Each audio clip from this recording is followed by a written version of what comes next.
Quand les souffles de ses ancêtres veulent souffler la bougie, grâce à laquelle peut-être subsistent les caractères du grimoire, il dit « Pas encore !» Lui-même, à la fin, quand les bruits auront disparu, tirera une preuve de quelque chose de grand.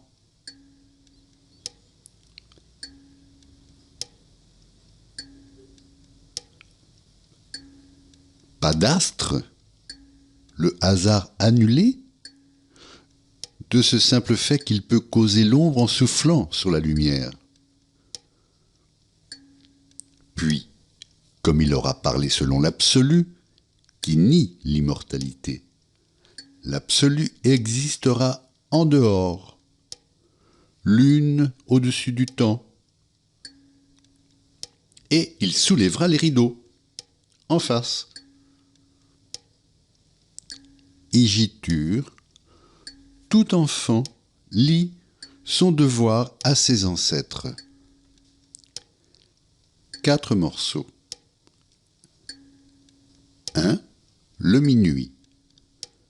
2. L'escalier. 3. Le coup de dé. 4. Le sommeil sur les cendres après la bougie soufflée.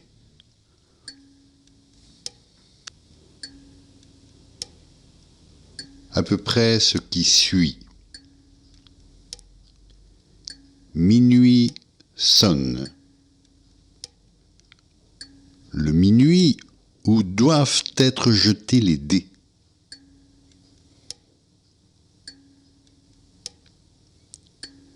Igitur descend les escaliers de l'esprit humain, va au fond des choses, en absolu qu'il est.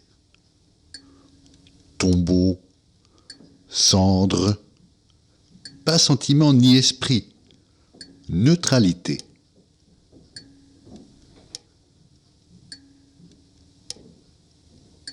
Il récite la prédiction et fait le geste.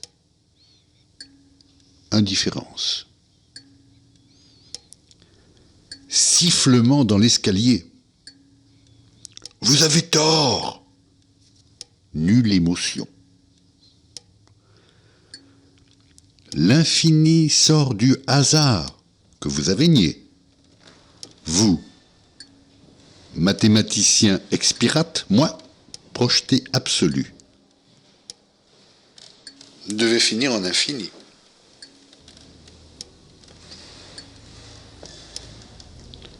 Simplement, parole et geste. Quant à ce que je vous dis, pour expliquer ma vie, rien ne restera de vous. L'infini, enfin, échappe à la famille, qui en a souffert. Vieil espace. Pas de hasard. Elle a eu raison de le nier. Sa vie.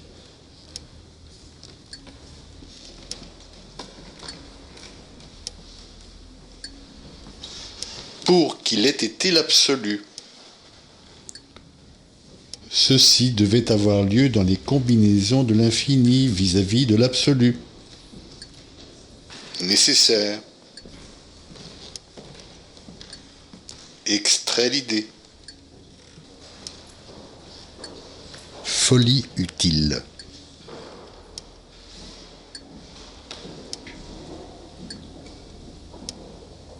Un des actes de l'univers vient d'être commis là.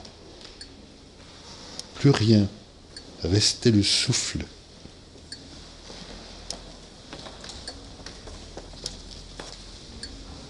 Fin de parole et gestes unis. Souffle la bougie de l'être, par quoi tout a été. Preuve. Creusez tout cela. So now,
Certainement subsiste une présence de minuit. L'heure n'a pas disparu par un miroir, ne s'est pas enfouie en tenture, évoquant un ameublement par sa vacante sonorité. Je me rappelle que son or allait feindre en l'absence un joyau nul de rêverie, riche et inutile survivance, sinon que sur la complexité marine et stellaire d'une orfèvrerie se lisait le hasard infini des conjonctions.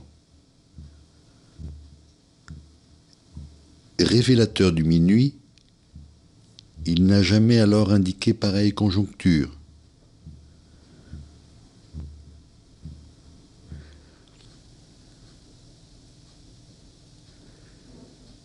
Elle se présente également dans l'une et dans l'autre face des parois luisantes et séculaires, ne gardant d'elle que d'une main la clarté opaline de sa science et de l'autre son volume.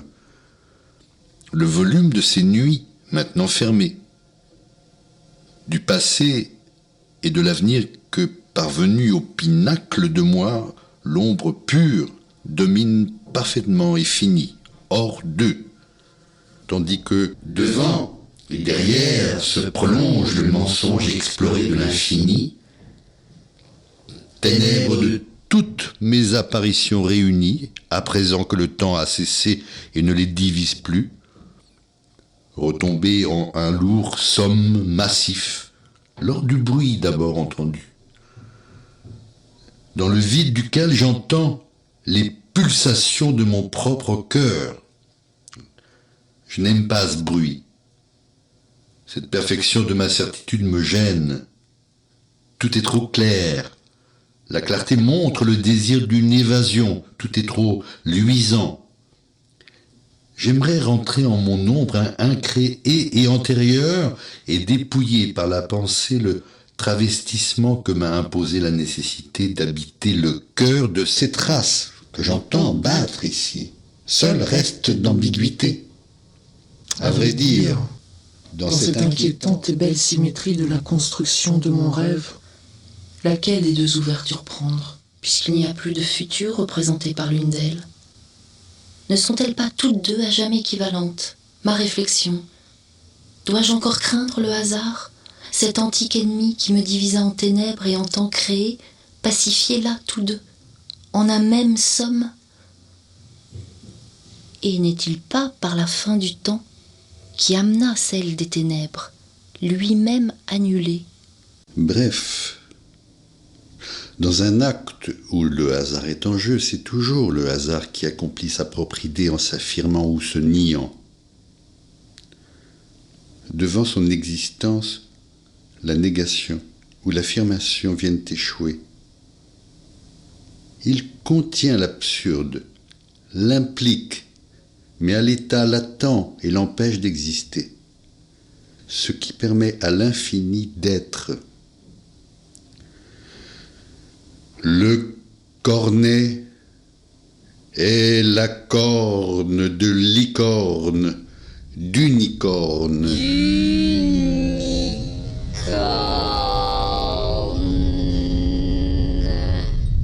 Mais l'acte s'accomplit. Alors son moi se manifeste par ceci qu'il reprend la folie. Admet l'acte et volontairement reprend l'idée en tant qu'idée.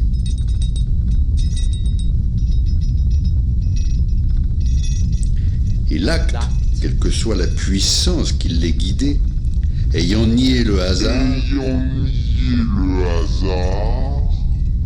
il en conclut que l'idée a été nécessaire. D'unicorne.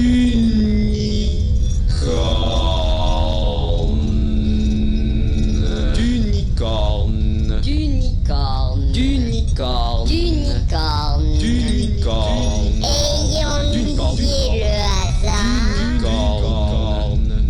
Contient. Alors, il conçoit qu'il y a certes folie à l'admettre absolument, mais en même temps, il peut dire que Urde. Reprend. Alors.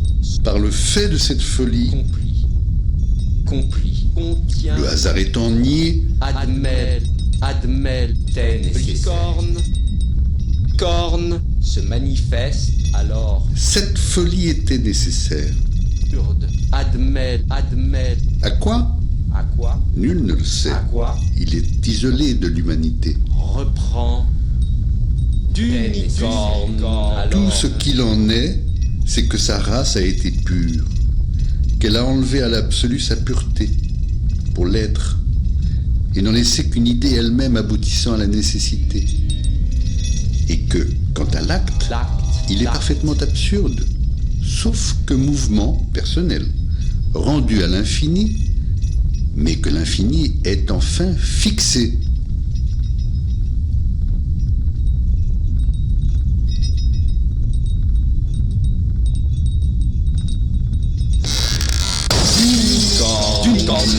Qu'on complit. Reprend. Alors. Igitur secoue simplement les dés, mouvement avant d'aller rejoindre les cendres, atomes de ses ancêtres. Le mouvement qui est en lui est absous. On comprend ce que signifie son ambiguïté. Il ferme le livre, souffle la bougie, de son souffle qui contenait le hasard, et croisant les bras se couche sur les cendres de ses ancêtres. Croisant les bras, l'absolu a disparu, en pureté de sa race. Car il le faut bien puisque le bruit cesse. Race immémoriale dont le temps qui pesait est tombé, excessif. Dans le passé.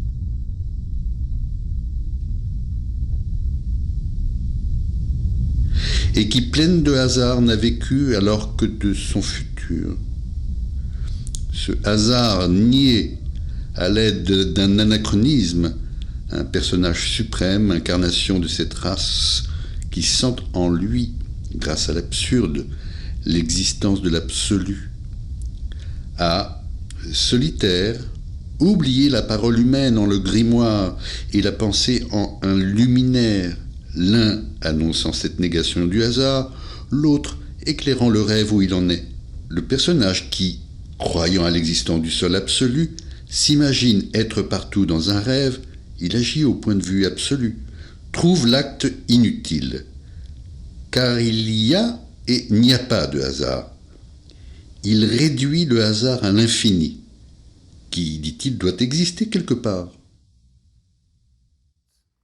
Igitur de Stéphane Mallarmé, une production de La Rumeur Universelle avec les voix de Serge Chambon, Cécile Côté, Bruno Netter, sur une musique de Stéphane Scott.